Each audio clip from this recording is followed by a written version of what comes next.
যদি দেখেন তাহলে এই বাজেটে এমন কোনো অংশবর্গ নেই যেটা বাদ গেছে। ঠিক বাজেট বক্তৃতা মাননীয় অর্থমন্ত্রী শেষ করার পরে কার্যত এখানে বিরোধীদের বলার কিছু আছে বলে মনে হয় না। একজন প্রবীণ বিধায়ক, তিনি বিরোধী দলেরই একাধিকবার বিধায়ক, অশোক দেব আমাকে বলছিলেন যে বলার কোনো সুযোগ নেই, কিন্তু আইনজীবীদের জন্য কিছু থাকলে ভালো হতো। তিনি প্রফেশনাল আইনজীবী।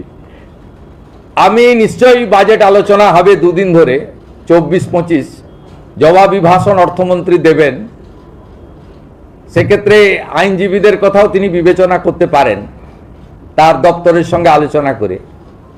যাই হোক, বলার কারো সুযোগ নেই। আমি এখান থেকে আশ্বস্ত করতে চাই, আমি যে কর্মসংস্থানের তিনটে ত্রিফলাই বলা যেতে পারে, এই তিনটে দিক আমি অনেক দিন ধরেই বলছি। ত্রিধারা, ফলার বদলে ধারাটাই অ্যাপ্রোপ্রিয়েট, বা ত্রিশক্তি, ত্রিধারা। এটাতে প্রথম হচ্ছে সরকারি কর্মসংস্থান, যেখানে শিক্ষক, অধ্যাপক, শিক্ষাকর্মী, সরকারের শূন্য থাকা পোস্ট, পুলিশ, বনকর্মী ইত্যাদি ইত্যাদি। পরিষ্কার আমরা বলেছি এই অর্থবর্ষে 1 লক্ষ নতুন নিয়োগ হবে, 20,000 পুলিশে এবং 50,000 শিক্ষক, শিক্ষিকা, শিক্ষাকর্মী, অধ্যাপক এবং আমাদের অন্যান্য যারা শিক্ষা প্রতিষ্ঠানকে সেবা দান করেন, 50,000-এর কথা বলা হয়েছে। বাকি 30,000-এর ক্ষেত্রে সরকারি অফিসগুলো ডাটা এন্ট্রি অপারেটর, চুক্তিভিত্তিক লোকেদের দ্বারা চলছে। সেখানেও যে যে দপ্তরে যেমন যেমন ভ্যাকেন্সি আছে তাকে পূরণ করা হবে।